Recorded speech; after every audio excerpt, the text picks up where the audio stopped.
কিন্তু দুঃখজনক হলেও সত্য, কষ্টদায়ক হলেও বাস্তব, যে আজ মুসলমানেরা জাতিগতভাবে টপ টু বটম, উপর থেকে নিয়ে নিচ পর্যন্ত,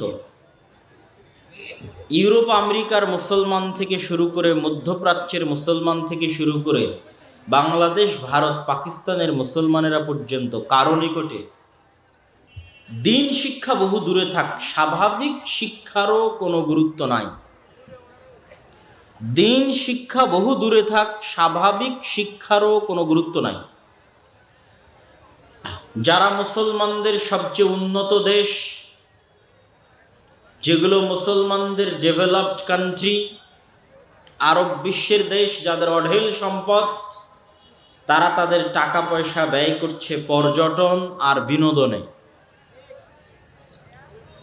কিভাবে পর্যটন শিল্পকে উন্নত করে দেশ বিদেশের, ইউরোপ এবং আমেরিকার নগ্ন অর্ধনগ্ন অবস্থায় তাদের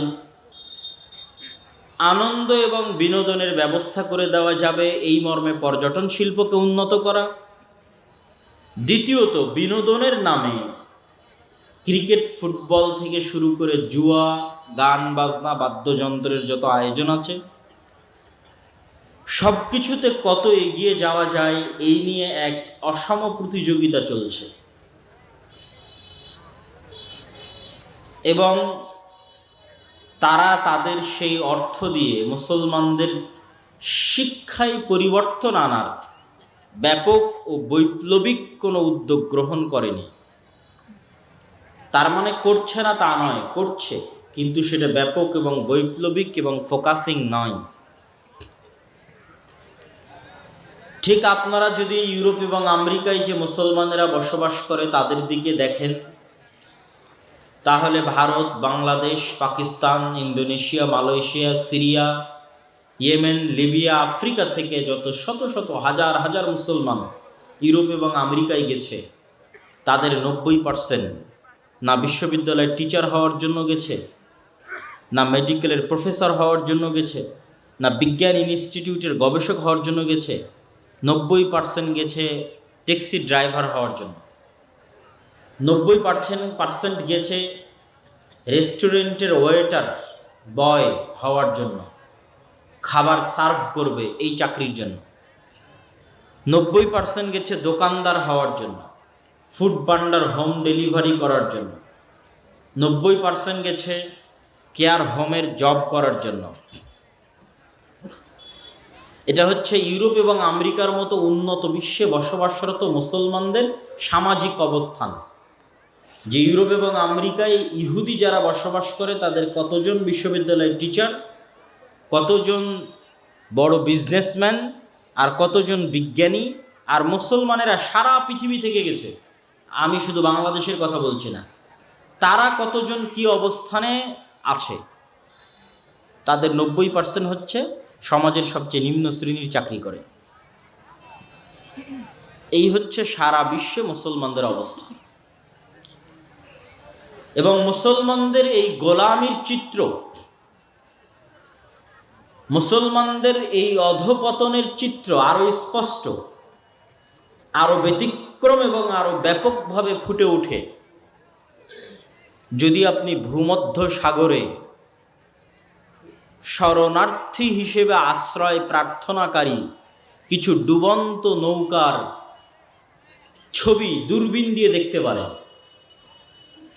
ভূমধ্য সাগরের এক পাশে আছে লিবিয়া, মরক্কো, আলজেরিয়া এবং ফিলিস্তিন এবং ইসরায়েল, আর ভূমধ্য সাগরের অপর পাশে আছে স্পেন, ফ্রান্স এবং ইতালি।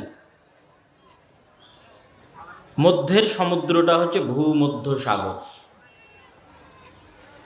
তো লিবিয়ার নৌ বন্দর বা সমুদ্র বন্দরগুলো থেকে এক প্রকার নৌকা ছাড়ে,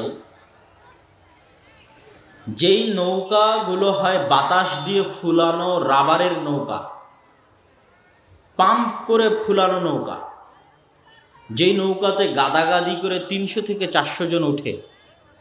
এই 300-400 জনের সবই মুসলমান, আল্লাহর হস্তে সবই মুসলমান, যারা পৃথিবীর বিভিন্ন দেশ থেকে জমা হয়েছে ওখানে। বাংলাদেশ থেকে দুবাইয়ের ভিসা নিয়ে দুবাই গেছে, দুবাই থেকে লিবিয়ার ভিসা নিয়ে লিবিয়াতে গেছে, লিবিয়াতে যাওয়ার পর কোথায় মরুভূমি দিয়ে জঙ্গল দিয়ে চোরাই পথে নিয়ে গেছে ওই সমুদ্র বন্দরে। এরকম অসংখ্য দালাল আছে নিয়ে যাওয়ার জন্য প্রস্তুত, আর এরকম অসংখ্য যুবক আছে যাওয়ার জন্য প্রস্তুত, প্রতিনিয়ত যাচ্ছে, প্রতিদিন যাচ্ছে। তো ওই ভূমধ্য সাগরে ছাড়বে যে নৌকা, ওই নৌকাতে যে 300-400 জন বসে আছে, এরা আল্লাহর ওয়াস্তে কেউ অন্য ধর্মের নয়, এরা আল্লাহর ওয়াস্তে সবাই মুসলমান। শুধু বাংলাদেশের মুসলমান নয়, সারা পৃথিবীর মুসলমান। এটা হচ্ছে সারা পৃথিবীর মুসলমানদের চিত্র। ওই নৌকাটা সারা পৃথিবীর মুসলমানদের চিত্র, ছবি। এই নৌকায় আরোহী হিসেবে যে 300-400 জন মুসলমান উঠেছে, এদের ভাগ্য দুটে, হয় নৌকা ভূমধ্য সাগরে ডুবে এরা মারা যাবে, আর না হয় ইতালি, ফ্রান্স, স্পেন তাদেরকে শরণার্থী হিসেবে ভিক্ষা দিবে তাদের জীবন। তারা তাদের কাছে শরণার্থী হিসেবে ভিক্ষা নিতে গেছে, থাকার জায়গা। কিছুদিন অবৈধ হিসেবে থাকার পরে বৈধ হওয়ার প্রক্রিয়া শুরু হবে, পাসপোর্ট, আইডি কার্ড ইত্যাদি। এইটা হচ্ছে সারা পৃথিবীর মুসলমানদের চিত্র, যে সারা পৃথিবীর মুসলমানেরা কোথায় আছে, কোন অবস্থায় আছে, কি অবস্থার মধ্যে দিয়ে যাচ্ছে। এত ভয়ঙ্কর অবস্থা হওয়ার পরেও পৃথিবীর কোনো মুসলমান দেশে শিক্ষা নিয়ে কোনো তদারকি আপনি দেখবেন না। আমাদের মতো থার্ড ওয়ার্ল্ড কান্ট্রি, বাংলাদেশ, পাকিস্তানের মতো থার্ড ওয়ার্ল্ড কান্ট্রি, তৃতীয় বিশ্বের দেশ, এই সমস্ত দেশে আপনি রাস্তাঘাট, ব্রিজ, কালভার্ট, ফ্লাইওভারের জন্য বড় বড় মেগা প্রজেক্ট দেখবেন। শিক্ষা, জ্ঞান, গবেষণার জন্য কোনো মেগা প্রজেক্ট পাবেন না। দূরবীন দিয়ে খুঁজেও কোনো মেগা প্রজেক্ট পাবেন না যেটা শিক্ষা, জ্ঞান, গবেষণার জন্য বরাদ্দ আছে। ফলত আমাদের দেশের বিশ্ববিদ্যালয়গুলো বিশ্বে বহু দূরে থাক, এশিয়ারও লিস্টের মধ্যে নাই, এশিয়ারও শীর্ষ 500 বা 1000 লিস্টের মধ্যে পাবেন না আমাদের দেশের বিশ্ববিদ্যালয়গুলো। এবং আমাদের যারা দায়িত্বশীল তাদের প্রয়োজনও নাই যে এখানে যে যুবকেরা বসে আছে এরা পড়াশোনা করে কিছু শিখুক। কেন প্রয়োজন নাই? দুইটা কারণে প্রয়োজন নাই। এক, ক্ষমতায় থাকার জন্য শিক্ষিত মানুষ লাগে না। ক্ষমতায় থাকার জন্য জুয়াখোর, মদখোর, নেশাখোর 10টা 15টা 20টা গুন্ডা হলেই হয়। তাহলে যত বেশি নেশাখোর তৈরি করা যাবে তত লাভ, যত বেশি জুয়াখোর তৈরি করা যাবে তত লাভ, যত বেশি মদখোর তৈরি করা যাবে তত লাভ। কেন না, গোলাম বানানো যায়। জুয়াখোর, মদখোর, নেশাখোরকে 10টা টাকা দিলে আরেকজনকে মেরে দিবে, 10টা টাকা দিলে আরেকজনকে প্রহার করে দিবে, হত্যা করে দিবে। এদের কাছে মানবতা বলতে কিছু নেই, অন্য কিছু বলতে কিছু নেই। তাহলে শিক্ষিত করলে তো লস।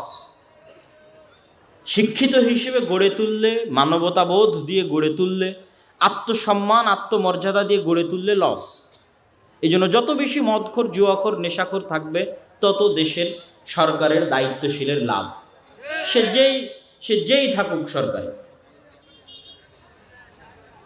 দ্বিতীয় আর একটা কারণ হচ্ছে, কেন আপনাদের পিছনে শিক্ষার জন্য বড় বাজেট, মেগা প্রজেক্ট নাই? তার দ্বিতীয় বড় কারণ হচ্ছে, আপনারা অশিক্ষিত মূর্খ অবস্থায় বড় হয়েও যখন জীবনের একটা বয়স পেরিয়ে যাবে এবং দেখবেন কোনো কিছুই হচ্ছে না, তখন আপনিও মাইগ্রেট করার চিন্তা ভাবনা করবেন। মাইগ্রেশন, আপনিও যাবেন কোথায়? দুবাই, সৌদি, কুয়েত, উত্তর কোরিয়া, দক্ষিণ Korea, Europe, Saudi, China, Japan, যে যেখানে পারবে সে সেখানে যাবে। আর যতজন যাবে, শুধু ইউরোপ আমেরিকা নয়, যতজন যাবে সারা বিশ্বের বিভিন্ন দেশে, তার 90% যাবে যেই কাজ করার জন্য, সেটা হচ্ছে তৃতীয় শ্রেণীর নাগরিকের কাজ, লেবারের কাজ, যেটা করতে শিক্ষিত হওয়া লাগে না। তথা আমাদের বাংলাদেশি ভাইয়েরা সৌদি আরব, কুয়েত, কাতার, বাহরাইন, দুবাইয়ে যে কাজ করছে, বেশিরভাগ ভাইয়েরা ওই কাজ করার জন্য শিক্ষিত হওয়া লাগবে না। তাহলে আপনি অশিক্ষিত থাকলে আমার লস কি ভাই? আপনি অশিক্ষিত থাকলেও আমি আপনাকে দুবাই সৌদি পাঠিয়ে রেমিটেন্স পাচ্ছি। আপনি অশিক্ষিত থাকলেও আমি আপনাকে ইউরোপ আমেরিকা পাঠিয়ে ট্যাক্সি ড্রাইভার করে ও রেস্টুরেন্টের ওয়েটার করে রেমিটেন্স পাচ্ছি। আপনি অশিক্ষিত থাকলেও আপনাকে আমি গার্মেন্টসে চাকরি দিয়ে টাকা ইনকাম করতে পারছি। তাহলে কেন আমি আপনাকে শিক্ষিত করব? বলেন, কি প্রয়োজন আমার শিক্ষিত করার? শিক্ষিত করলেই বরং বিপদ। ফলত আপনাকে শিক্ষিত করার কোনো প্রয়োজন নাই, এই জন্য আপনাকে শিক্ষিত করার জন্য কোনো বাজেটও নাই। এটা হচ্ছে সারা বিশ্বের মুসলমানদের অবস্থা। আমি একদম আরব বিশ্বের মুসলমানদের অবস্থা থেকে, ইউরোপ আমেরিকার মুসলমানদের অবস্থা থেকে আপনার বাংলাদেশের মুসলমানদের অবস্থা পর্যন্ত বলে দিলাম। আর ভারতের এমনও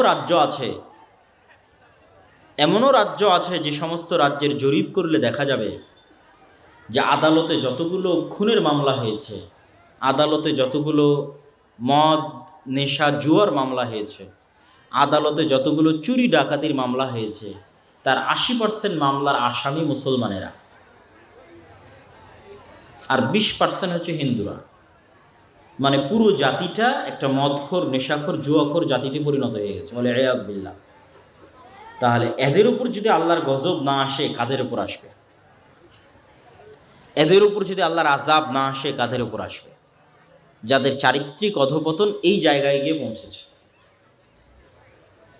আমি কখনোই মুসলমানদেরকে দিনগত হিসেবে ছোট করতে চাই না। মুসলমানদের ভিতরে যে ঈমান আছে, এই ঈমান হাজারো লাখো কোটি কাফেরের ভিতরে যে কুফরি আছে তার চেয়ে উত্তম। এবং ওই সমস্ত কাফেরদের মধ্যে যে কুফরি আছে, এই কুফরি থাকার কারণে তারা ভীত, তারা সন্ত্রস্ত, তাদের মানসিক কোনো শান্তি নাই, যদিও তারা উন্নত। তো আমি সেই দিক থেকে আপনাদেরকে ছোট করছি না, কিন্তু উদাহরণ হিসেবে বলতে গিয়ে যে আমাদের যেখানে ঈমান আছে সেখানে আমাদের শিক্ষায় আরও বেশি এগিয়ে থাকা উচিত ছিল। আপনি ইউরোপ এবং আমেরিকায় গেলে তাদের বাস, ট্রেন, রেল, বিমান যেখানেই উঠেন না কেন, এমনকি পার্কে গেলেও আপনি দেখবেন যে মানুষ বই হাতে আছে এবং বই পড়তেছে। যেটা আমার নিজস্ব অভিজ্ঞতা আপনাকে বলতেছে। তথা তারা জ্ঞানের মাধ্যমেই পৃথিবীটা শাসন করতেছে। আমার কখনো এটা মনে হয়নি যে আল্লাহ সুবহানাহু ওয়া তাআলা তাদেরকে দয়া করে পৃথিবী শাসনের সুযোগ দিয়েছে। না, আল্লাহ আমাদের অযোগ্যতার কারণে তাদেরকে পৃথিবী শাসনের সুযোগ দিয়েছে। আমাদের অযোগ্যতা এবং আমাদের আল্লাহর নেয়ামতের নাশুকরি এবং তাদের চেষ্টা এবং পরিশ্রম তাদের উপর দয়া এবং রহমত হিসেবে নয়, আমাদের জন্য পরীক্ষা এবং শাস্তি হিসেবে। কেননা তারা পড়ে, তারা জ্ঞান অর্জন করে। একটা মুসলমানও যে পড়ে না, জ্ঞান অর্জন করে না। শিক্ষা দীক্ষায় তারা পিছিয়ে, 100 বছর 500 বছর পিছিয়ে। এবং আপনি বিশেষ করে ইহুদি পল্লীগুলোতে যদি যান তাহলে দেখবেন, আশ্চর্য হবেন যে ইহুদি পল্লীগুলোতে তারা পৃথিবীর মানুষকে যা শিখিয়েছে তার ব্যতিক্রম কার্যক্রম তারা করে। তারা পৃথিবীর মানুষকে শিখিয়েছে তোমরা ছেলে মেয়ে নাও, একটা অথবা দুইটা, এবং এটার পিছনে তারা কোটি কোটি টাকা ব্যয় করছে সারা পৃথিবীতে এই প্রজেক্টের পিছনে। কিন্তু কোনো ইহুদি ফ্যামিলির সন্তান 6টা 7টার নিচে নাই। আপনি আজকে আমার কথা শুনে গিয়ে পরীক্ষা করবেন যেমন কোনো ইহুদি ফ্যামিলি আছে কিনা যার সন্তান সন্ততি 6টা 7টার নিচে। এটা তারা প্রমোট করে তাদের মধ্যে যে সন্তান বেশি নিতে হবে, আর পৃথিবীবাসীকে প্রমোট করে কোটি কোটি টাকা খরচ করে যে তোমরা সন্তান কম নাও। পৃথিবীবাসীকে ব্যস্ত রাখে যে তোমরা free fire, PUBG, video game, মদ, জুয়া, ক্রিকেট, ফুটবল, বিশ্বকাপ এগুলো নিয়ে ব্যস্ত থাকো। কয়টা বিশ্বকাপের আয়োজন ইসরায়েল করেছে আমাকে দেখান, যে কয়টা বিশ্বকাপের আয়োজন করেছে ইসরায়েল। আর আরব বিশ্বের দেশগুলো কয়টা বিশ্বকাপের আয়োজন করতেছে। তো এইটা তারা এইভাবে পৃথিবীতে হাইপ তৈরি করে, তারাই তাদের মিডিয়া দিয়ে। এটাই সফলতা। এই সমস্ত জুয়া, মদ, নেশা, গান বাজনা, বাদ্যযন্ত্র, এটাই সফলতা। আর তারা তাদের ভিতরে জ্ঞান, বিজ্ঞান, শিক্ষা এবং পড়াশোনা নিয়ে ব্যস্ত। তারা তাদের সন্তান সন্ততিদের নিয়ে পড়াশোনা, শিক্ষা এবং জ্ঞান নিয়ে ব্যস্ত, জন্মের পর থেকে, এমনকি পেটে থাকার পর থেকে। এই জন্য আমি বলেছি যে তাদের উপর আল্লাহ দয়া করে দিয়েছে এ কথা নয়, আমাদের অযোগ্যতার কারণে, আমাদের গুনাহের কারণে শাস্তি এবং পরীক্ষা হিসেবে আল্লাহ তাদের উপর আমাদের শাসক বানিয়ে দিয়েছে। নাহলে কখনোই তাদের শাসক হওয়ার কথা নয়, যেখানে আমাদের কাছে ঈমান আছে। সম্মানিত উপস্থিতি, এরকম আরো শত শত উদাহরণ আপনাদের সামনে পেশ করতে পারবো। এবার চলে আসি আমাদের মসজিদ। এটা গেল গোটা বিশ্বের মুসলমানদের অবস্থা। এবার আসেন মসজিদে। মসজিদের কমিটির কাছে যদি 10 টাকা থাকে, মসজিদ কমিটি ওই 10টা টাকার 5টা টাকা যে শিক্ষার জন্য ব্যয় করতে হবে এটা তার মাথাতেই নাই। 10 টাকা থাকলে আরও 5 টাকা বেশি করে আগে এসি কিনবে, টাইলস কিনবে, তারপরে হচ্ছে ফ্যান কিনবে, লাইট কিনবে, ছাদ ঢালাই দিবে, এগুলো নিয়ে ব্যস্ত। অথচ আপনি আজকে যদি আপনি এই সমস্ত মসজিদের দায়িত্ব 5 জন ইউরোপিয়ান, 5 জন আমেরিকান অথবা 5 জন ইহুদিকে দিয়ে দেন, আপনাদের যারা আজকে এখানে যতজন মানুষ উপস্থিত হয়েছেন, যাদের কোনো না কোনো মসজিদের সাথে সম্পর্ক আছে, যত মানুষ স্টেজে আছেন, মাদ্রাসার শিক্ষক আছেন, বিভিন্ন মসজিদে ইমামতি করেন, পাশে মুরব্বীরা আছেন, যারা যেখানে বিভিন্ন মসজিদের সাথে সম্পৃক্ত আছেন, তাদের উদ্দেশ্য করে বলছি, আজকে এখন যদি আপনাদের মসজিদগুলোতে আমি কমিটি করে দিই 5 জন আমেরিকান, 5 জন ইউরোপিয়ান বা 5 জন ইহুদি, তাহলে ওরা আগে এসে দেখবে মসজিদের ফান্ডে কয় টাকা আছে, তো মসজিদের ফান্ডে 1 টাকা আছে, তো বলবে 8 আনা শিক্ষার জন্য ব্যয় করো। কথা কি আমার বুঝতে পেরেছেন? ওরা যদি এসে দেখে মসজিদের ফান্ডে 8 আনা আছে, তাহলে বলবে 4 আনা শিক্ষার জন্য ব্যয় করো। এভাবে ওরা পৃথিবীটা পরিচালনা করছে। আমার সরকারের কাছে যদি 100 টাকা থাকে, আগে বলবে রাস্তা বানাও, ব্রিজ বানাও, কালভার্ট বানাও, বিশ্ববিদ্যালয়, স্কুল, কলেজ, সিলেবাস, জ্ঞান গবেষণা, ওগুলো পদ্মা নদীতে ভাসিয়ে দাও, সব লেবার হবে। কথা বুঝতে পারেননি? তো একই অবস্থা আরব বিশ্বের দেশগুলো। তুমি বিশাল বুর্জ খলিফা বানিয়েছো, তো বুর্জ খলিফা বানানোর ইঞ্জিনিয়ার তোমার দেশে জন্ম দিতে পেরেছো? না চাইনিজ, আমেরিকান আর ইউরোপিয়ান কোম্পানি দিয়ে বুর্জ খলিফা বানিয়েছো? বলো। শুধু টাকা থাকলেই স্থায়ী শাসন ক্ষমতা অর্জন করা যায় না, এগুলো অস্থায়ী। তখনই তুমি স্থায়ী শাসন ক্ষমতা অর্জন করবা যখন জ্ঞানের সামনে এগিয়ে থাকবে। তাহলে আপনাদের কাছেও যখন 10 টাকা আসতেছে, আপনি 10 টাকার পুরোটাই, আরও পারলে উন্নয়ন মানে কি, আপনি এসি লাগাবেন, টাইলস লাগাবেন, দিয়ে মসজিদ স্বর্ণ দিয়ে বানিয়ে দেবেন। আমার একটা প্রশ্নের উত্তর দেন যে ওই মসজিদ স্বর্ণ দিয়ে বানিয়ে কি করবেন যেই মসজিদের আশেপাশের মানুষজন, যুবক, তরুণ, তরুণী মদখোর, নেশাখোর, জুয়াখোরে পরিপূর্ণ হয়ে গেছে? কি করবেন স্বর্ণ দিয়ে বানিয়ে?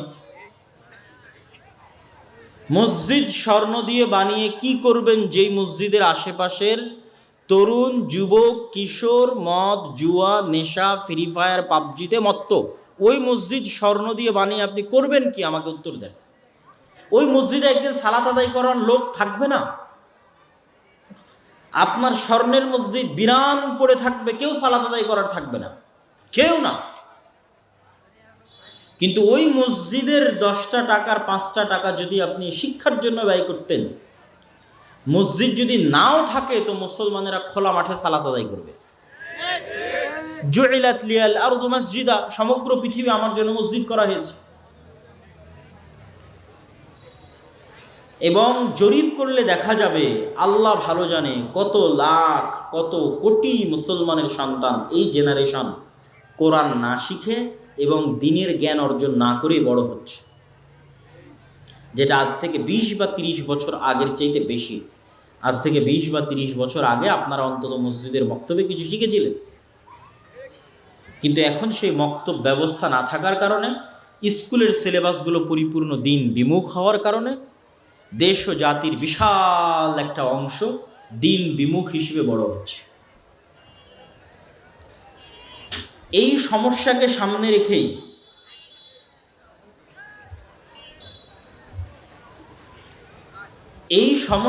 সামনে রেখেই আদ-দাওয়া ইলাল্লাহ আল জামিয়া সালাফিয়ার অধীনে দেশব্যাপী মসজিদ ভিত্তিক দিন শিক্ষা, প্রতিটি মসজিদ হোক দিন শিক্ষার প্রথম পাঠশালা, এই মর্মে আমরা আমাদের দাওয়াতি সফর অব্যাহত এবং চলমান রেখেছি। ইতিমধ্যে আমরা বাংলাদেশের 4টি জেলার 126টি মসজিদ সফর করেছি আলহামদুলিল্লাহ। এবং আগামী ডিসেম্বরের প্রথম থেকে, এই ডিসেম্বরের প্রথম থেকে তথা এক সপ্তাহ পর থেকেই আপনাদের দিনাজপুর অঞ্চলে, দিনাজপুর জেলায় আমাদের দাওয়াতি সফর শুরু হবে এবং প্রতি উপজেলায় আমরা একদিন করে সময় দিব। ইতিমধ্যেই যারা অবগত ছিলেন তারা অনলাইনে আমাদের গুগল লিঙ্কে যে আবেদনের লিঙ্ক দেওয়া ছিল সেটা পূরণ করে আপনারা আমাদের কাছে পাঠিয়েছেন। সেই আপনাদের আবেদনের ভিত্তিতে আমরা মসজিদগুলোতে যাব। আজকে এখানে যারা উপস্থিত হয়েছেন তাদের কাছে উদাত্ত আহ্বান থাকবে যে আপনারা যে যেখান থেকে এসেছেন সেখানে ফিরে গিয়ে মসজিদ ভিত্তিক দিন শিক্ষাকে কিভাবে মজবুত করা যায় এটা নিয়ে কাজ করবেন। জামিয়া সালাফিয়া এবং আদ-দাওয়া ইলাল্লাহর কাছে মসজিদের দিন শিক্ষাকে শক্তিশালী করার জন্য পরিপূর্ণ সিলেবাস আছে, পরিপূর্ণ ট্রেনিংয়ের ব্যবস্থা আছে শিক্ষকদের, এবং পরিপূর্ণ ম্যানেজমেন্ট সিস্টেম আছে। শুধু একদল মানুষ উদ্যোগ নিয়ে বাস্তবায়ন করলেই হয়। তাতে যদি আমাদের সাথে যোগাযোগ এবং সম্পর্ক নাও থাকে তবুও তারা বাস্তবায়ন করতে পারবে। এরকম ব্যবস্থাপনা আমরা গড়ে তুলেছি এবং আপনাদেরকে সেই সুযোগ এবং সেবা দিচ্ছি। যেমন আজকে আপনাদের সামনে বাংলাদেশে আমি মনে করি যে পবিত্র কোরআন শিক্ষার জন্য, কোরআন শিক্ষার গুরুত্ব এবং তাৎপর্য নিয়ে বিশেষ করে আহলুল হাদিস এবং সালাফি সমাজে কাজ অনেক কম হয়নি বললেই চলে। আমরা সেই জায়গাটা পূরণ করার লক্ষ্যেই মসজিদ ভিত্তিক দিন এবং কোরআন এই দুইটা শিক্ষাকে সামনে রেখে আমরা সামনে এগিয়ে যাচ্ছি। এবং আমাদের সিলেবাসের অন্যতম একটি বই আমরা উসমানী কায়দা নামে, ছোট বাচ্চারা যারা স্কুলে পড়ে তারা অতি সহজে কোরআন শিখতে পারবে, কোনো প্রকার পারিভাষিক একাডেমিক শব্দ ব্যবহার করা ছাড়াই তারা যেন কোরআন সহজে শিখতে পারে, এই মর্মে আমাদের সিলেবাসের অন্যতম একটি বই হচ্ছে এই কায়দা, উসমানী কায়দা। আমাদের আজকের এখানে বইয়ের স্টল থাকলে আপনারা নিয়ে যাওয়ার চেষ্টা করবেন। বিশেষ করে যারা মসজিদের সাথে সম্পৃক্ত আছেন তারা আমাদের সাথে যোগাযোগ ছাড়াই, আমাদের সিলেবাসের আরও একটি বই আসতেছে, আগামীকাল অথবা পরশুদিন প্রকাশিত হবে এবং আমাদের ট্রেনিং আয়োজন হবে 15 অথবা 16 ডিসেম্বর থেকে। যে সমস্ত মক্তব আমাদের অধীনে পরিচালিত হচ্ছে তাদের নিয়ে প্রথম আমাদের ইমাম এবং শিক্ষকদের নিয়ে ট্রেনিং সেশন আয়োজন হবে। পাশাপাশি আরও যে আমাদের সুযোগ সুবিধাগুলো আছে সেগুলো আমরা সেই ট্রেনিং আপনাদের সামনে পেশ করব এবং তুলে ধরব। আপনারা যারা যেখান থেকে এসেছেন জামিয়া সালাফিয়ার সাথে সম্পৃক্ত হয়ে মসজিদ ভিত্তিক এই দিন এবং কোরআন শিক্ষা কার্যক্রমে জড়িত হতে চান তারা চেষ্টা করবেন সাধ্য অনুযায়ী আমাদের সাথে যোগাযোগ করার। আর অচিরে আমরা দিনাজপুরে আসতেছি, 1 সপ্তাহ থেকে 10 দিনের মধ্যে আমরা দিনাজপুর এবং রংপুর বিভাগীয় প্রতিটি জেলার প্রতিটি উপজেলায় একদিন করে সময় দিব। সেখানে আপনাদের স্বতঃস্ফূর্ত অংশগ্রহণ, সাড়া এবং উপস্থিতি আমরা কামনা করছি ইনশাআল্লাহ। সম্মানিত উপস্থিতি, আমরা আমাদের এই আলোচনার একটু সামনে এগিয়ে যাই। আমাদের আলোচনার দ্বিতীয় অংশ হচ্ছে কোরআন শিক্ষা। সার্বিকভাবে মুসলমানদের শিক্ষার একটা চিত্র আপনাদের তুলে ধরলাম। এবার আসেন একটু কোরআনের শিক্ষার গুরুত্ব এবং তাৎপর্য সম্পর্কে সংক্ষিপ্ত একটু আলোচনা করি। কোরআন এমন একটি কিতাব যেই কিতাবের সাথে মুসলিম উম্মার ভাগ্য লিখিত আছে। এই কিতাবের সাথে মুসলমানদের ভাগ্য লিখিত কিভাবে? আমাদের সমাজে, আমাদের বাড়িতে, আমাদের দেশে এই কিতাবের অবস্থা হবে যেমন, পৃথিবীতে আমাদের অবস্থা হবে তেমন। আমাদের সমাজে, আমাদের বাড়িতে, আমাদের রাষ্ট্রে এই কিতাবের অবস্থা হবে যেমন, আল্লাহ আমাদেরকে পৃথিবীতে বানিয়ে দিবেন তেমন। রাসূলুল্লাহ সাল্লাল্লাহু আলাইহি ওয়াসাল্লাম বলেন, ইন্নাল্লাহা ইয়ারফাউ বিহাযাল কিতাবি আকওয়ামান ওয়া ইয়াদউ বিহি আখারিন। আল্লাহ এই কিতাব দিয়ে এই উম্মতের একটা অংশকে পৃথিবীর সর্বোচ্চ স্থানে পৌঁছে দিয়েছেন, এই কিতাব দিয়ে এই উম্মতের একটা অংশকে পৃথিবীর সর্বনিম্ন স্থানে নামিয়ে দিয়েছেন। কোন অংশকে সর্বোচ্চ স্থানে পৌঁছে দিয়েছেন? ওমর রাদিয়াল্লাহু তাআলা আনহুর ইতিহাস পড়ে। ওমর রাদিয়াল্লাহু তাআলা আনহু যেই দিন মসজিদে আকসা, বাইতুল মুকাদ্দাস বিজয় করার জন্য রওনা দিচ্ছেন মদিনা থেকে, সেই দিন জেরুজালেম শহর ঘিরে রেখেছে আবু উবাইদা ইবনুল জাররাহ, খালিদ ইবনুল ওয়ালিদ, আমর ইবনুল আস সহ এই সমস্ত বিখ্যাত প্রধান সেনাপতি এবং সাহাবী সহ প্রায় 12,000 মুজাহিদ বাহিনী, যার মধ্যে 4,000 আল্লাহ রাসূলের সাহাবী জেরুজালেম ঘিরে রেখেছে কয়েক মাস যাবত। জেরুজালেমের পাদ্রীদের আহ্বান হচ্ছে আমিরুল মুমিনিন খলিফাতুল মুসলিমিন যতক্ষণ না আসবে ততক্ষণ মসজিদে আকসার চাবি আমরা হস্তান্তর করব না। আমিরুল মুমিনিন খলিফাতুল মুসলিমিন ওমর ইবনুল খাত্তাব রাদিয়াল্লাহু তাআলা আনহু মদিনা মুনাওয়ারা থেকে 1500 কিলোমিটার দূরের পথে রওনা দেওয়ার জন্য মাত্র একজন গোলামকে সাথে করে নিয়ে, তবুও পালাক্রমে কখনো গোলাম উটের পিঠে, কখনো তিনি উটের পিঠে, এইভাবে তিনি সামনের দিকে আগাতে থাকলেন।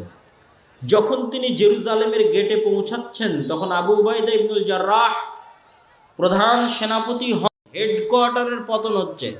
আজকের যুগে বাংলাদেশের হাতে বা আফগানিস্তানের হাতে আমেরিকার পতন যেমন, যে আফগানিস্তান থেকে কেউ গিয়ে আমেরিকার নিউ ইয়র্ক, ওয়াশিংটন বিজয় করে নিল, পাহাড় থেকে উঠে আসা, মরুভূমি থেকে উঠে আসা কোনো এক কৃষক, ঠিক তেমনি রোমান এম্পায়ারের হেডকোয়ার্টার জেরুজালেম বিজয় করছে মরুভূমি থেকে উঠে আসা একজন তৎকালীন যুগের, তাদের 20-30 বছর আগের যুগের একজন রাখাল। তিনি এখন আমিরুল মুমিনিন খলিফাতুল মুসলিমিন ওমর ইবনুল খাত্তাব। তো হে আমিরুল মুমিনিন, তারা আমাদের দিকে নিচু দৃষ্টিতে দেখবে যে দেখো মুসলমানদের আমিরের অবস্থা কি, খলিফার অবস্থা কি। তখন ওমর ইবনুল খাত্তাব রাদিয়াল্লাহু তাআলা আনহু ধমক দিয়ে বললেন, আবু উবাইদা, এই কথা যদি তুমি না হে অন্য কেউ বলতে আমি এত কষ্ট পেতাম না। আবু উবাইদা শোনো, কুন্না কওমান আযিল্লাহ, আজ থেকে 20-30 বছর আগে জাহিলিয়াতের যুগে আরবের মরুভূমিতে মক্কা এবং মদিনায় গত 1000 বছরেও কোনো সাম্রাজ্য কায়েম হয়নি, গত 100 বছরেও কোনো রাজত্ব তৈরি হয়নি। আমরা সেই জাহিলি যুগের মরুভূমির রাখাল, অন্ধকারাচ্ছন্ন যুগের মানুষ। আমাদের না কোনো নাম ছিল, না সুনাম, না খ্যাতি, না আমাদের দুনিয়াতে কেউ চিনত, না আমাদের কোনো টাকা পয়সা ছিল, না ক্ষমতা, না রাজত্ব ছিল। কুন্না কওমান আযিল্লাহ, আমরা নাম পরিচয়বিহীন এক অধপতিত জাহিলি যুগে বসবাস করা একদল মানুষ ছিলাম। আজ আল্লাহ আমার মতো ওমর রাদিয়াল্লাহু তাআলা আনহুকে কোন পর্যায়ে পৌঁছে দিয়েছে যে আমি রোমান এম্পায়ারের হেডকোয়ার্টার জেরুজালেম বিজয় করছি। তার কারণ কি জানো? ইসলাম, কোরআন, এই কিতাবের মূল্যায়ন, দ্বীনের মূল্যায়ন। উপস্থিত 4000 সাহাবীর মধ্যে কোরআনের মূল্যায়ন যেমন ছিল, দ্বীনের মূল্যায়ন যেমন ছিল, পৃথিবীতে তাদের ক্ষমতা তেমন ছিল। আর আজকে আমাদের অধপতিত নিচে নামিয়ে দিয়েছে কিভাবে? আজ 80 বছর থেকে আমরা মুসলমানেরা মসজিদে আকসায় নামাজি সালাতি পড়তে যেতে পারি না, মাহরুম, বঞ্চিত। আল্লাহ সুবহানাহু ওয়া তাআলার তিনটে পবিত্র ঘরের একটা পবিত্র ঘরে যাওয়ার ভাগ্য আল্লাহ আমাদের দেয়নি। এই হলো আমাদের অবস্থা। আল্লাহ আমাদেরকে এই পর্যায়ে নামিয়ে দিয়েছে কেন? আমাদের বাড়ি ঘরে দ্বীন এবং কোরআনের অবস্থা যেমন হয়ে গেছে আল্লাহ আমাদের তেমন করে দিয়েছে। এবং উম্মতে মুহাম্মাদির উপর আল্লাহর গজবের ধরন এটাই। উম্মতে মুহাম্মাদির উপর আল্লাহ সুবহানাহু ওয়া তাআলার আযাব, গজব, পরীক্ষা অতীতের উম্মতের মতো হবে না। নূহ আলাইহিস সালাতু ওয়াস সালামের কওমকে আল্লাহ বন্যা দিয়ে ডুবিয়ে দিয়েছেন। লূত আলাইহিস সালাতু ওয়াস সালামের কওমকে আল্লাহ শহর উল্টিয়ে দিয়েছেন। আদ, সামুদ, তাদেরকে আল্লাহ সুবহানাহু ওয়া তাআলা বিকট আওয়াজ, ঝড় ঝঞ্ঝা, বৃষ্টি দিয়ে ধ্বংস করে দিয়েছেন। বনু ইসরাইলের একটা অংশকে আল্লাহ বানরে এবং শূকরে পরিণত করে দিয়েছেন। উম্মতে মুহাম্মাদের উপর আযাবের ধরনের মধ্যে একটা ধরন বানর এবং শূকরে পরিণত করা আছে। হাদিসে আল্লাহর নবী বলেছেন, আমার উম্মতের একদল মানুষ বানর এবং শূকরে পরিণত হয়ে যাবে। যারা গান বাজনা, বাদ্যযন্ত্র, অশ্লীলতা, বেহায়াপনার সাথে সম্পৃক্ত থাকবে, মদ এবং নেশার সাথে সম্পৃক্ত থাকবে, তাদের একদল মানুষ রাতে রাতে শূকর এবং বানরে পরিণত হয়ে যাবে। আর শূকর এবং বানরে পরিণত হওয়া কঠিন কিছু নয়। আজকের যারা বিজ্ঞানী গবেষণা করছে তারা মনে করছে যে আমরা বানর থেকে তৈরি হয়েছি। নাউজুবিল্লাহ, যে আমরা বানর থেকে এসেছি। আসলে বিষয়টা উল্টা, বরং মানুষই বানর হয়ে যেতে পারে। বানর থেকে মানুষ এসেছে তা নয়। শরীয়ত কি বলে? মানুষই কি হয়ে যেতে পারে বলেন তো? বানর হয়ে যেতে পারে, মানুষই শুকুর হয়ে যেতে পারে। বিজ্ঞানীরা ধোঁকা খেয়েছে কিসে? মানুষের যে ডিএনএ আছে আর বানর আর শুকুরের যে ডিএনএ আছে, এই দুই ডিএনএ এত বেশি মিল যে মানুষ যদি আর দ্বিতীয় কোনো প্রাণীতে পরিণত হওয়ার সম্ভাবনা থাকে তাহলে সেটা বানর আর শুকুর। আর তৃতীয় কোনো প্রাণীতে মানুষের রূপান্তর সম্ভব নয়। এই জন্য আল্লাহর আযাব এবং গজব হিসেবে বানু ইসরাইলদের কি হয়েছিল? আল্লাহ সামান্য ডিএনএ পরিবর্তন করে দিয়েছে, ওরা রাতের অন্ধকারে বানর আর শুকুর হয়ে গেছে। কেননা মানুষ থেকে বানর শুকুর করা খুবই সহজ। প্রচণ্ড মিল আছে বানর এবং শুকুরের ডিএনএর সাথে মানুষের ডিএনএ। এই ডিএনএর মিল দেখে বিজ্ঞানীরা পাগলেরা ভুল বুঝেছে কি যে আমরা হয়তো বানর থেকে মানুষ হয়েছে। নাউজুবিল্লাহ। আসলে শরীয়ত কি বলছে? মানুষই কি হয়ে যেতে পারে? বানর এবং শুকুর হয়ে যেতে পারে। মানুষ বানর এবং শুকুর থেকে আসেনি, কিন্তু মানুষ বানর এবং শুকুর হয়ে যেতে পারে। কিন্তু এটাও মনে রাখতে হবে, আল্লাহর আযাব এবং গজবের কারণে না না ডাকেনি তো, মানুষ আযাব এবং গজবের কারণে যারা বানর এবং শুকুরে পরিণত হয়ে যায় তারা কিন্তু আবার বেঁচে থাকে না, তারা মারা যায়, তাদের বংশ পরম্পরা বৃদ্ধি হয় না। সুতরাং আমরা এটাও বলতে পারবো না যে আজকে যারা বানর আছে তারা বানু ইসরায়েলের ওই অভিশপ্ত যাদের মানুষকে আল্লাহ বানর বানিয়ে দিয়েছিল তাদের পরবর্তী বংশধর, তা নয়। বানর আল্লাহর একটা স্বতন্ত্র সৃষ্টি, শুকুর আল্লাহর একটা স্বতন্ত্র সৃষ্টি, মানুষ আল্লাহর একটা স্বতন্ত্র সৃষ্টি। কিন্তু মানুষ যদি দ্বিতীয় কোনো পশুতে পরিণত হয় তাহলে সেটা কোন পশুতে পরিণত হবে? বানর এবং শুকুর। এটা আল্লাহর গজব, আযাব। ঠিক উম্মতে মুহাম্মাদির উপর আল্লাহর আর একটা আযাব এবং গজব স্থায়ীভাবে থাকতেই থাকবে, থাকতেই থাকবে। সেটা কি? সেটা হচ্ছে উম্মতে মুহাম্মাদির উপর বিধর্মীদের চাপিয়ে দেওয়া।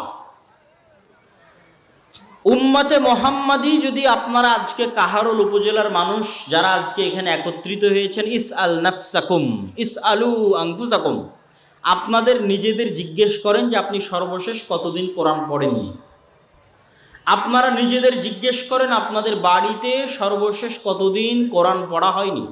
উপস্থিত মা এবং বোনেরা নিজেদের জিজ্ঞেস করেন আপনাদের বাড়িতে কতদিন যাবৎ কোরআন বুঝা, কোরআন তেলাওয়াত, কোরআন অনুধাবন হয় না। তাহলে এবার গোটা কাহারোল উপজেলা, গোটা দিনাজপুর জেলা, গোটা রংপুর বিভাগের মানুষজন যদি নিজেদের মাপে যে তাদের বাড়িতে তাদের জীবনে তারা মাসকে মাস, বছরকে বছর থেকে না কোরআন পড়ে না বোঝার চেষ্টা করে, তাহলে তাদের উপর তো আল্লাহর আযাব আসা উচিত। কেন? আল্লাহ বলেছে এই কিতাব এই উম্মতের একটা অংশকে উপরে উঠিয়ে দিবে আর একটাকে নিচে নামিয়ে দিবে। তো যেটাকে নিচে নামিয়ে দিবে ওদের আযাবটা কি? তো আপনি যদি মনে করেন যে কাহারুলের কেউ আজকে যদি কোরআন না পড়ে তাহলে আল্লাহ কাহারুলকে ভূমিকম্পতে ধ্বংস করে দিবে, জি না। আপনি যদি মনে করেন আজকে দিনাজপুরের কোনো মানুষ কোরআন না বুঝে, কোরআন না শিখে, তাহলে দিনাজপুরকে আল্লাহ বন্যে দিয়ে ডুবিয়ে দিবে, জি না। এটা উম্মতে মুহাম্মাদির উপর আল্লাহর সামগ্রিক আযাব এবং গজবের ধরন নয়। আজ যদি দিনাজপুরের মানুষের বাড়িতে, ঘরে, সমাজে, রাষ্ট্রে কোরআনের কোনো মান, সম্মান, ইজ্জত, মূল্যায়ন না থাকে, কেউ না পড়ে না বুঝে, তাহলে এই দিনাজপুর এবং কাহারুলের মানুষকে আল্লাহ আযাব দিবে কিভাবে? এদের ওপর আল্লাহ বিধর্মীদের চাপিয়ে দিবে। ধরেন আপনার দিনাজপুরের ওপর আল্লাহ হিন্দুদের চাপিয়ে দিল, দিয়ে কি হবে? একদিনে, এখন এই মুহূর্তে এখানে উপস্থিত সব মানুষকে যদি এখন বম মেরে হত্যা করে দেওয়া হয়, আল্লাহর কসম পৃথিবীতে কেউ জিজ্ঞেস করেনই থাকবে না যে কাহারুলে এরকম 5,000 মানুষ এক জায়গায় জমা হয়েছিল, সবকে বম দিয়ে উড়িয়ে দেওয়া হয়েছে, জিজ্ঞেস করার থাকবে না। এই আপনার মূল্য হচ্ছে এই, এটা আল্লাহ বানিয়ে দিবে। কেন? আপনার ঘরে, আপনার বাড়িতে কোরআন এরকম হয়ে গেছে। গোটা দিনাজপুরের মানুষকে যদি একদিনে জবাই করে দেওয়া হয়, সারা পৃথিবীর কোনো কোনায় উচ্চারিতই হবে না দিনাজপুরের নাম, যে দিনাজপুরে 1 লক্ষ মানুষ ছিল, একদিনে হিন্দুরা জবাই করে দিয়েছে, কেউ নামই নিবে না। কেন? আপনার বাড়িতে, আপনার ঘরে কোরআন এরকম হয়ে গেছে। আমি যদি বুঝাতে না পারি এটা আমার ব্যর্থতা, কিন্তু কোরআন এবং হাদিস থেকে ব্যাখ্যা করেই আপনাকে আমি বলতেছি যে উম্মতে মুহাম্মাদির উপর আযাবের ধরন হচ্ছে এটা, শাস্তি গজবের ধরন হচ্ছে এটা। এবং এভাবে আল্লাহ উম্মতে মুহাম্মাদীকে আযাব এবং গজব দিয়েছে। অন্য কোনোভাবে আপনি পাবেন না যে গোটা 1400 বছরের ইতিহাসে কোনো মুসলিম শহর মাটিতে ধসে গেছে, পাবেন না। কোনো মুসলিম শহর সমূলে বন্যায় ধ্বংস হয়ে গেছে, পাবেন না। মানে কি মুসলমানদের আজীবনই ভালো ছিল? না। কিন্তু কি পাবেন? বাগদাদের ইতিহাস পড়ে দেখেন, একদিনে লক্ষ লক্ষ মুসলমানকে জবাই করেছে আলাকুকা। এটা শাস্তি, এটা আযাব। স্পেনের ইতিহাস পড়ে দেখেন কিভাবে নিদারুণ, করুণ ও বর্বরভাবে স্পেন থেকে মুসলমানদের বিতাড়িত করা হয়েছে, এটাই শাস্তি। রোহিঙ্গাদের চোখের সামনে দেখে আসেন যে কিভাবে রোহিঙ্গাদেরকে তাদের দেশ থেকে বিতাড়িত করা হচ্ছে। ফিলিস্তিনকে চোখের সামনে দেখেন, সম্মানিত উপস্থিতি। এবং এখান থেকে শিক্ষা গ্রহণ করতে হবে। শিক্ষা গ্রহণ না করলে আপনিও একদিন গাজা হয়ে যাবেন। মানে আপনার বাংলাদেশও একদিন কি হয়ে যাবে? গাজা, ফিলিস্তিনের গাজা। এবং ফিলিস্তিনের গাজার চেয়ে বেশি ভয়ঙ্কর হবে। ফিলিস্তিনের গাজায় তো তাও আশেপাশে মুসলমান দেশ আছে, 2-5টা সহযোগিতা করতে পারছে। আপনার বাংলাদেশকে যদি গাজা বানিয়ে দিই, তো বাংলাদেশে 2-10 কিলোমিটার 50 কিলোমিটারের মধ্যে কোনো মুসলমান দেশ নাই। সুতরাং আপনার এখানে সহযোগিতা পৌঁছানোর মতো কেউ থাকবে না। তাহলে আপনাকে আল্লাহর আযাব এবং গজব থেকে বাঁচতে হবে। আযাব এবং গজব থেকে বাঁচতে দিনের রাস্তায় ফিরে আসতে হবে। দিনকে যে জাতি যত শক্ত করে আঁকড়ে ধরবে, ওদের আত্মমর্যাদা, আত্মসম্মান আল্লাহ তত বাড়িয়ে দিবে। পৃথিবীতে ওদের শক্তি, সাহস, দাপট আল্লাহ তত বাড়িয়ে দিবে। তাদের মাটিতে তাদের পা আল্লাহ তত মজবুত করে দিবে। এটার জ্বলন্ত উদাহরণ মুসলমানেরা। সম্মানিত উপস্থিতি, এই জন্য আমাদেরকে দিনের রাস্তায় ফিরে আসা ছাড়া, আমাদের মসজিদগুলোতে মৌলিক দিন শিক্ষার ব্যবস্থা করা ছাড়া, আমাদের শতভাগ মুসলমান সন্তানের কাছে দিনের ন্যূনতম জ্ঞান পৌঁছে দেওয়া ছাড়া, শিক্ষার এই আন্দোলন, শিক্ষার এই সংগ্রাম ছাড়া, কেন এই দিনটা হচ্ছে জ্ঞানের দিন। আল উলামা ওয়ারাসাতুল আম্বিয়া লা ইউরিসুনা দিনারান ওয়ালা দিরহামান। এই দিনটা জ্ঞানের দিন। আমাদের নবী মুহাম্মদ সাল্লাল্লাহু আলাইহি ওয়াসাল্লাম আল্লাহর কাছ থেকে জ্ঞান রিসিভ করেছেন। সেই জ্ঞান তিনি আমাদের পৌঁছে দিয়ে গেছেন এই কোরআনে এবং হাদিসে। ইসলাম এসেছে জাহিলিয়াত, মূর্খতার বিপরীতে। ইসলামের প্রথম আয়াত ইকরা বিসমি রাব্বিকাল্লাযী খালাক, তোমরা পড়ো। এই বইয়ের নাম হচ্ছে কোরআন। কোরআন শব্দের অর্থ হচ্ছে পড়া। কোরআন শব্দের শাব্দিক অর্থ হচ্ছে অত্যাধিক পাঠকৃত, পঠিত। তথা পুরো দিনটা হচ্ছে জ্ঞানের দিন। জ্ঞানের ট্রান্সফরমেশন যত বেশি হবে, এই দিন তত ছড়িয়ে যাবে। কিয়ামত পর্যন্ত আর কোনো নবী আসবে না, কিন্তু এই দিনকে ছড়িয়ে দিবে কারা? এই জ্ঞানের উত্তরসূরি যারা, তারা। এই জন্য আমাদের সর্বোচ্চ চেষ্টা করতে হবে জ্ঞান পৌঁছে দেওয়ার। মুসলমানের সন্তানের কাছে দিনের ন্যূনতম মৌলিক জ্ঞান পৌঁছে দেওয়া, এটাই দাওয়াতি কাজ, এটাই শ্রেষ্ঠ দাওয়াতি কাজ। রাসূলুল্লাহ সাল্লাল্লাহু আলাইহি ওয়াসাল্লাম বলেছেন, খায়রুকুম মান তাআল্লামাল কোরআন ওয়া আল্লামা। তোমাদের মধ্যে সর্বশ্রেষ্ঠ সে যে কোরআন শিখে এবং শিখায়, এটাই শ্রেষ্ঠ দাওয়াতি কাজ।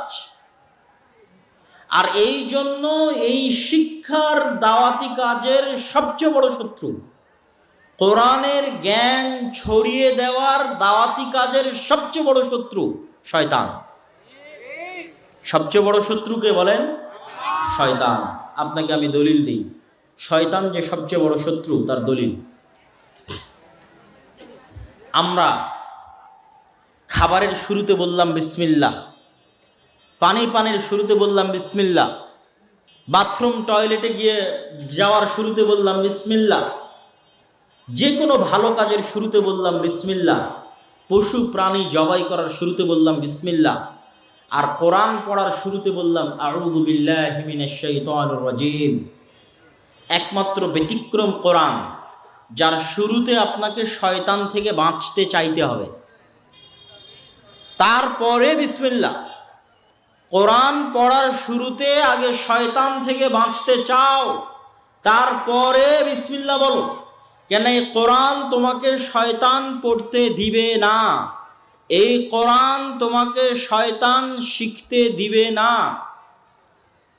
আমরা যতজন গত 1 মাস, 6 মাস, 5 দিন, 1 সপ্তাহ, 10 দিন যাবৎ কোরআন থেকে দূরে আছি, কোরআন বুঝা এবং কোরআন শিখা এবং পড়া থেকে দূরে আছে। আমাদেরকে কে দূরে রেখেছে ভাই? শয়তান। আমাদের যাদের বাড়িতে মাসকে মাস থেকে কোরআন তেলাওয়াত হয় না, বুঝা হয় না, শিখা হয় না, পড়া হয় না, এই বাড়িগুলো কারা দখল করে রেখেছে? শয়তান। এবং শয়তান কোনো কাল্পনিক চরিত্রের নাম নয়। বিভিন্ন যে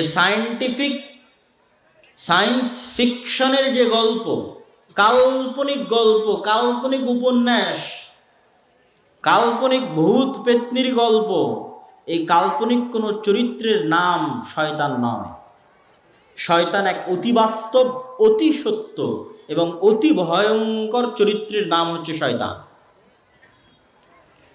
আল্লাহ সুবহানাহু ওয়া তাআলা এই পৃথিবী ডেভেলপ করার আগেই, যেভাবে আপনারা সফটওয়্যার ডেভেলপ করেন, অ্যাপ ডেভেলপ করেন, এই পৃথিবীর সিস্টেম যখন আল্লাহ ডেভেলপ করেছেন, এই পৃথিবীকে আল্লাহ একটা সিস্টেমে তৈরি করেছেন, যেই সিস্টেমগুলো অপরিবর্তনীয়, একমাত্র আল্লাহ চাইলে পরিবর্তন হতে পারে।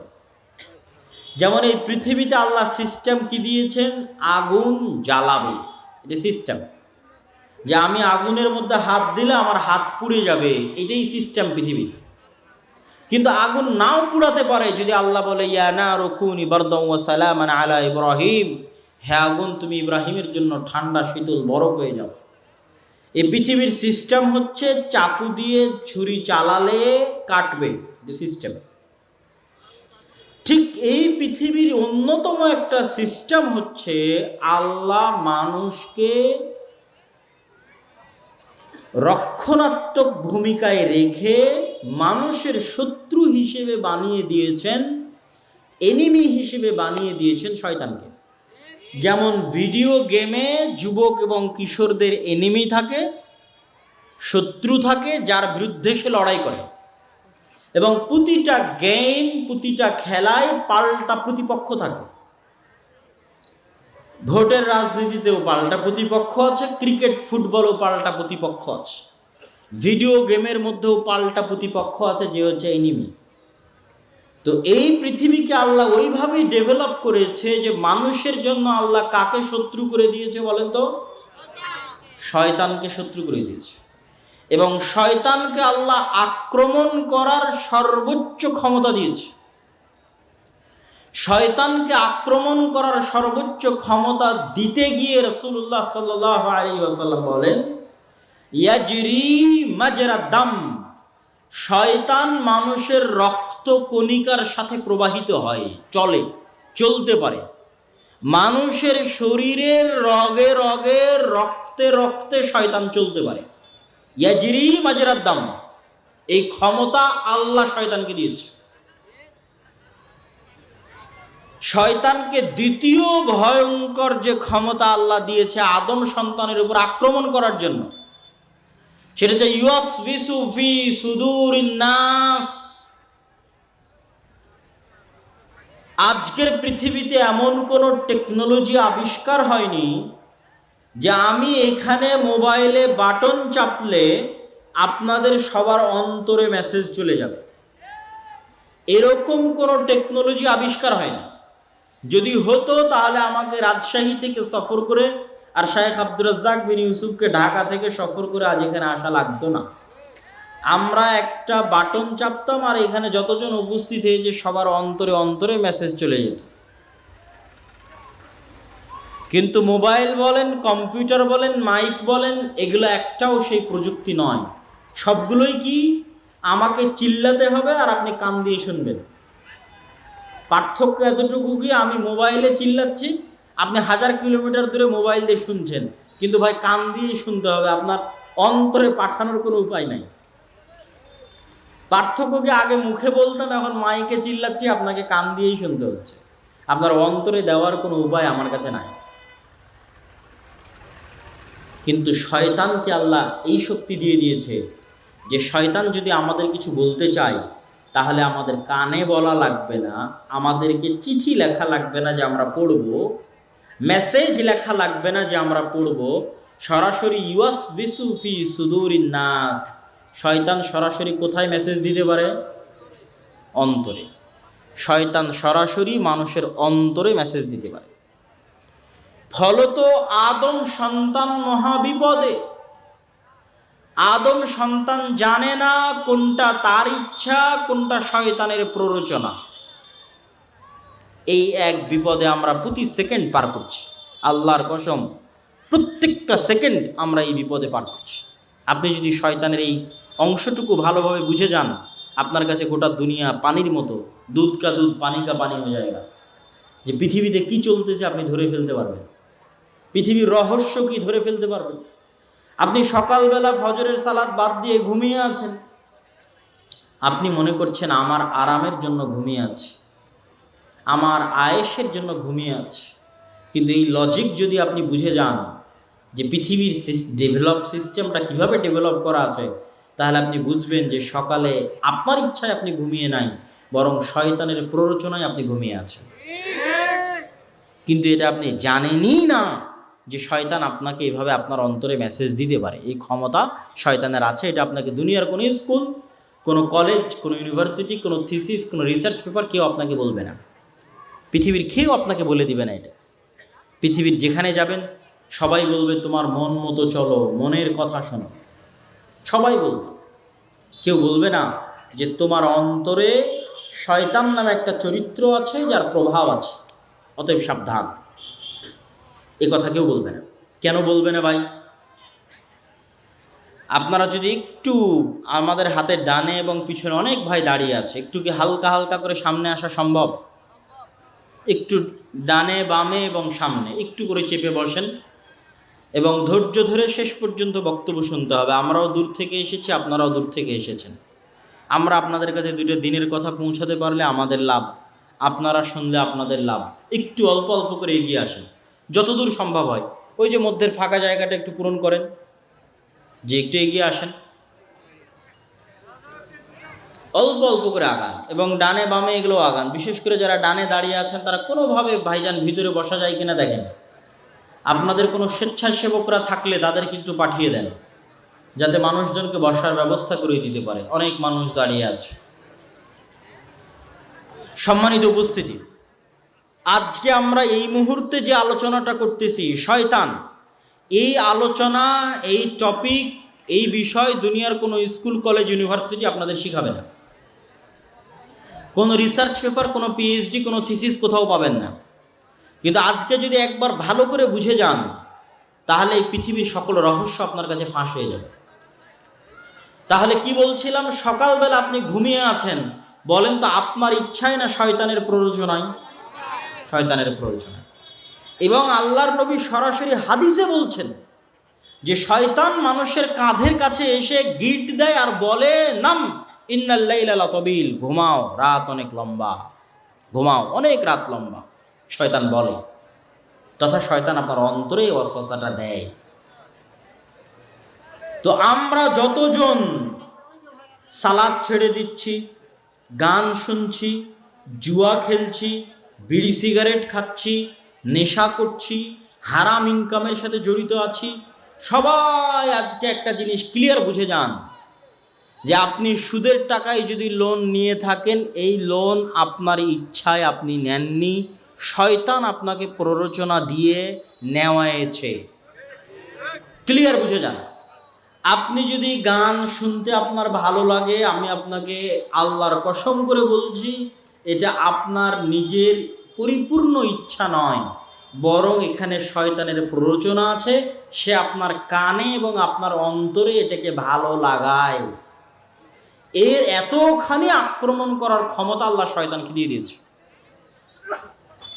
এরকম প্রত্যেকটা হারাম কাজকে শয়তান আমাদের সামনে ভালো করে পেশ করে। যুয়্যিনা লাহুম মা কানু ইয়ামালুন, মানুষ যত অন্যায় কাজ করে, প্রত্যেকটা অন্যায় কাজকে কেমনে সুন্দর করে পেশ করা যায় মানুষের অন্তরের সামনে, এই কৌশল, এই কারিশমা, এই ব্রেন, এই বুদ্ধি আল্লাহ শয়তানকে দিয়ে দিয়েছে।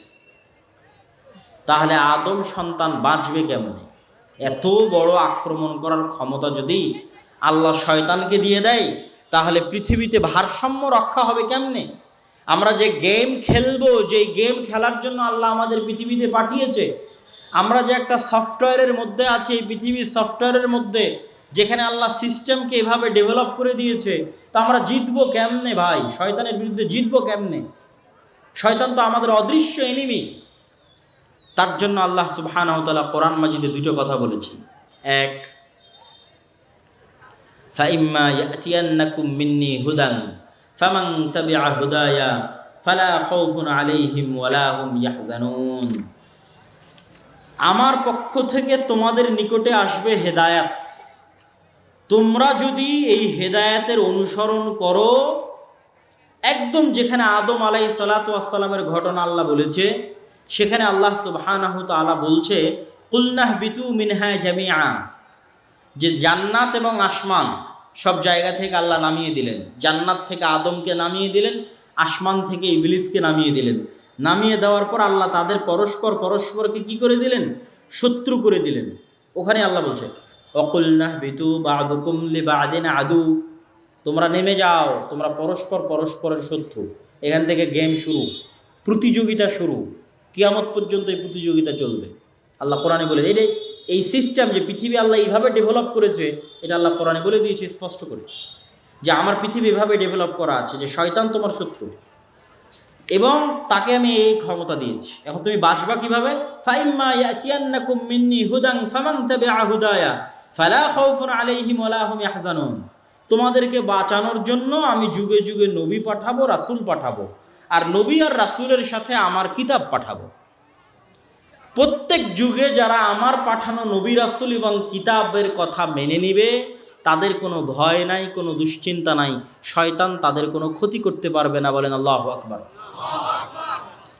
কিন্তু এই কোরআন থাকার পরেও, নবী থাকার পরেও মানুষ যেভাবে আল্লাহ শয়তানকে ক্ষমতা দিয়েছে, ভয়ঙ্কর লেভেলের ক্ষমতা, সেখানে মানুষ পথভ্রষ্ট হবে না? হবে না? বলেন হবে। যেখানে আমাদের আদি পিতা পথভ্রষ্ট হয়ে গেছে, তাকে শয়তান ভ্রান্ত পথে নিয়ে চলে গেছে, সেখানে আমরা তো করবই। আমাদের আদি পিতা যদি ভুল করে থাকে, আমাদেরও ভুল হবে। এই জন্য আল্লাহর পক্ষ থেকে যুদ্ধে জিতার জন্য আল্লাহর পক্ষ থেকে ছাড়, অফার, যে এইটা হলো আমার লজিক, এই লজিকে তোমরা যুদ্ধ করো। আমি শয়তানকে দিয়েছি এই ক্ষমতা, তোমাদের জন্য দিয়েছি নবী রাসূল কিতাব, লড়তে থাকো। তারপরও তোমাদের জন্য বিশেষ অফার, আমি আল্লাহ তোমাদের জান্নাতে নিয়ে যেতে চাই, আর শয়তান তোমাদেরকে জাহান্নামে নিয়ে যেতে চায়। শয়তানের ওয়াদা এবং শয়তানের শপথ হচ্ছে শয়তান আমাদেরকে জাহান্নামে নিয়ে যাবে। শয়তানের ওয়াদা কি? শয়তান বলছে ওয়ালা উদিল্লান্নাহুম ওয়ালা উমান্নিয়ান্নাহুম ওয়ালা আমুরান্নাহুম, অবশ্যই আমি আদম সন্তানকে পথভ্রষ্ট করব, যে কোনো মূল্যে আমি আদম সন্তানকে পথভ্রষ্ট করব। এটা হচ্ছে শয়তানের ওয়াদা।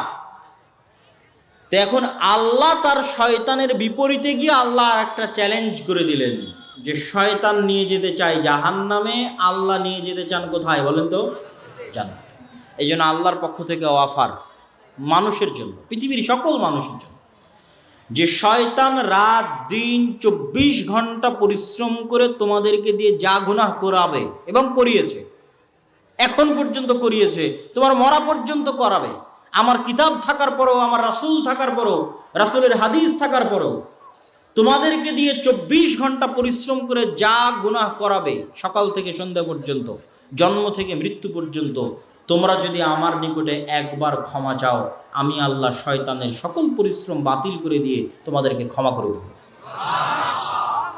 এটাই হলো আল্লাহর পক্ষ থেকে অফার। ক্ষমার রাস্তা উন্মুক্ত। শয়তান চেষ্টা করবে মাথার ঘাম পায়ে ফেলে আপনাকে জাহান্নামে নিয়ে যাওয়ার জন্য, ভুল হবে, কিন্তু আপনার জান্নাতে যাওয়ার সহজ রাস্তা কি? ক্ষমা, তওবা, সাধ্য অনুযায়ী কোরআন এবং হাদিস মেনে চলা, আর আল্লাহর কাছে তওবা ইস্তেগফার করতে থাকা। কেননা শয়তানের সাথে আপনি যুদ্ধে পরিপূর্ণ জিততে পারবেন। আল্লাহ দয়া করে আমাদের জন্য এই ছাড় দিয়ে রেখেছে, শয়তান তোমাদের ভুল করাবে, তোমরা ক্ষমা চাও, আমার ক্ষমার দরজা কিয়ামত পর্যন্ত, তোমাদের শ্বাস তোমাদের কণ্ঠনালীতে আসার আগ পর্যন্ত তোমাদের জন্য ক্ষমার দরজা উন্মুক্ত।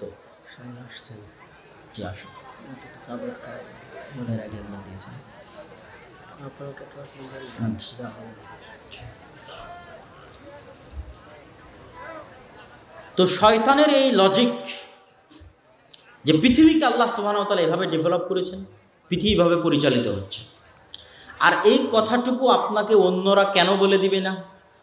এই জন্য বলে দিবে না যে মানুষ যদি একবার শয়তানের সাথে যুদ্ধ শুরু করে, কেননা এই জ্ঞানটুকু থাকলে না যুদ্ধ শুরু হবে, আর এই জ্ঞানটুকু না থাকলে তো আপনি অস্ত্র আত্মসমর্পণ করে দিলেন। কিভাবে আপনাকে বলি, আপনারা যারা আজকে এখানে যতজন উপস্থিত আছেন তারা যদি মনে করেন যে আপনি আপনার মনের আনন্দের জন্য গান শুনছেন, তাহলে আপনি ভাই যুদ্ধ ছাড়া অস্ত্র সমর্পণ করে দিয়েছেন। যুদ্ধ ছাড়া কি করেছেন বলেন তো, একটু কথা বলতে হবে। যুদ্ধ ছাড়া কি করেছেন? অস্ত্র সারেন্ডার করেছেন শয়তানের সামনে। যদি আপনি মনে করেন যে আপনার প্রশান্তির জন্য আপনি শুনছেন, আপনি আপনার প্রয়োজনে খুব দরকার এই জন্য আপনি সুদের ঋণ লোনের টাকায় আপনি বাড়ি বানিয়েছেন, তাহলে আপনি আগেই অস্ত্র সমর্পণ করে দিয়েছেন। আপনাকে যুদ্ধটা অন্তত শুরু করতে হবে, আর এই যুদ্ধটা শুরু করার জন্য আপনাকে বিশ্বাস রাখে প্রত্যেক যে কাজের কথা আল্লাহ এবং তার রাসূল নিষেধ করেছে কোরআনে এবং হাদিসে, এই কাজ করার চিন্তা যদি আপনার অন্তরে আসে, সেটা কার পক্ষ থেকে? শয়তানের পক্ষ থেকে। কেননা এটা ইনস্ট্রাকশন ভাই, যে কোন রাস্তায় গেলে আপনি গুলি খাবেন, আর কোন রাস্তায় গেলে মারামারি গন্ডগোল চলতেছে, কোন রাস্তায় গেলে পুলিশ আপনাকে ধরে নিবে, আর কোন রাস্তায় গেলে আপনি ডাকাতির শিকার হবেন। এটা তো ইনস্ট্রাকশন।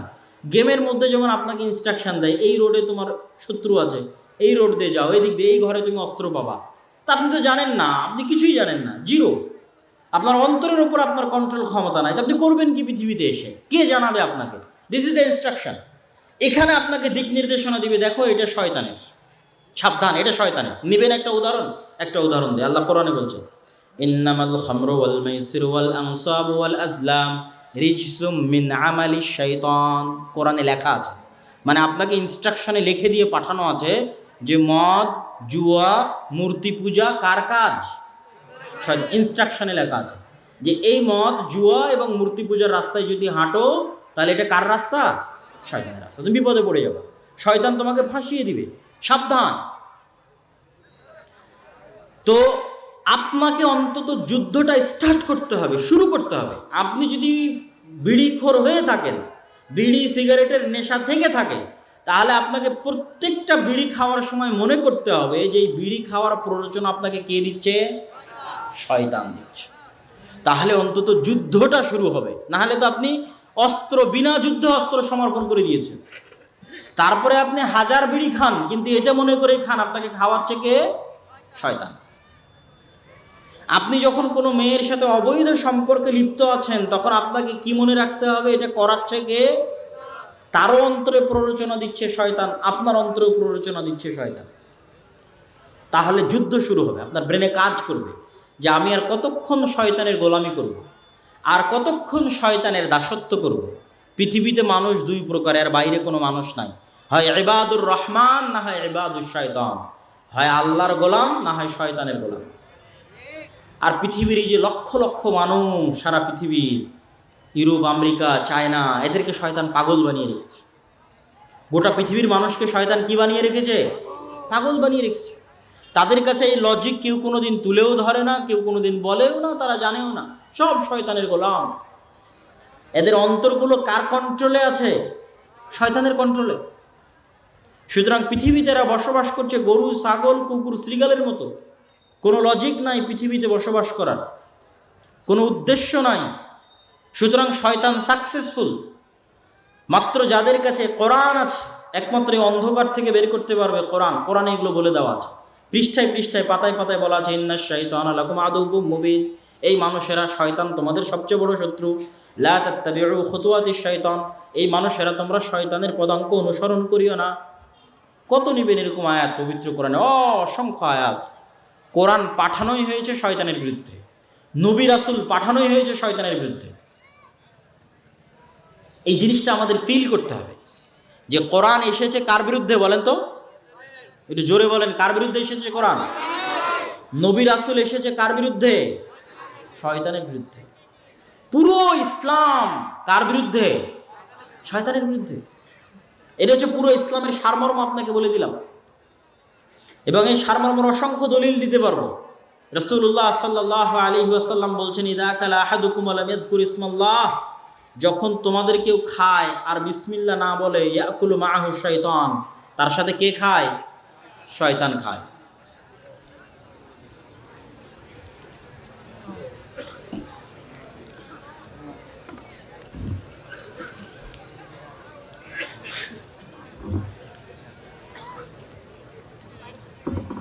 সম্মানিত উপস্থিতি, আমরা আমাদের এই সংক্ষিপ্ত আলোচনায় কয়েকটা বিষয় পরিষ্কার করলাম। এক, সমগ্র বিশ্বে মুসলমানদের শিক্ষার ভয়াবহ অবস্থা। ইউরোপ আমেরিকা থেকে শুরু করে, আরব বিশ্ব থেকে শুরু করে, বাংলাদেশের মতো তৃতীয় বিশ্বের কান্ট্রি থেকে শুরু করে আপনাদের গ্রামের মসজিদ পর্যন্ত কোথাও শিক্ষার কোনো গুরুত্ব নাই। দ্বিতীয়ত, আমরা আপনাদের সামনে তুলে ধরলাম কোরআনের কি ভূমিকা থাকতে পারে একটা সমাজে, এবং আমাদের জন্য কোরআন বুঝা এবং পড়া কেন জরুরি। যতদূর আমার পক্ষে সম্ভব হয়েছে আমি ফুটিয়ে তোলার চেষ্টা করেছি। বক্তব্যের শেষে আপনাদের কাছে উদাত্ত আহ্বান জানাতে চাই যে আপনাদের মসজিদগুলোতে যদি দিন শিক্ষার ব্যবস্থা থেকে না থাকে, কোরআন শিক্ষার ব্যবস্থা থেকে না থাকে, তাহলে কমিটিকে বাধ্য করতে হবে দিন এবং কোরআন শিক্ষার ব্যবস্থা করার জন্য, অথবা কমিটিকে বাধ্য করতে হবে পদত্যাগ করার জন্য।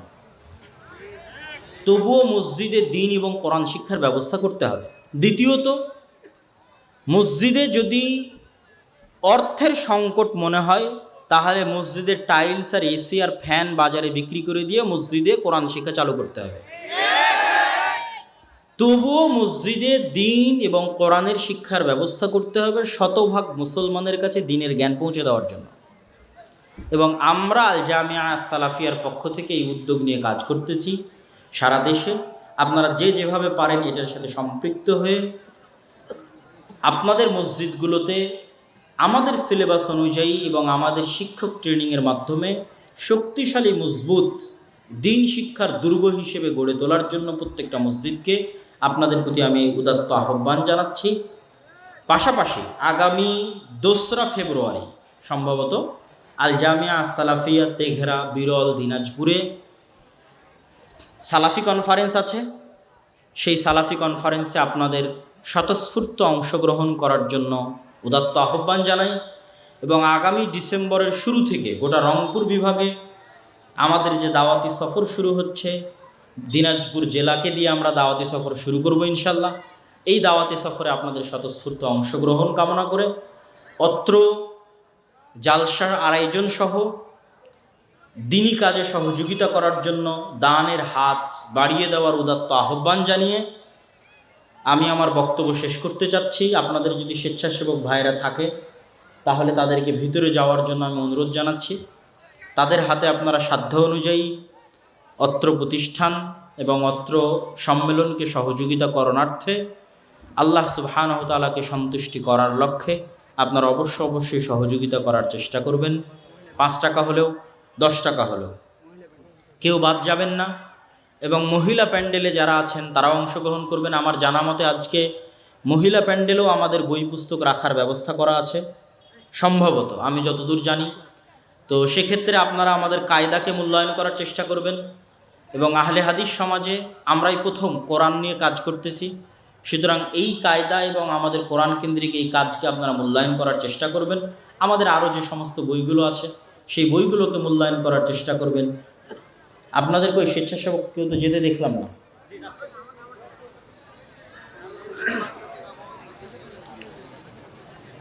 এত দেরি করলে তো হবে না।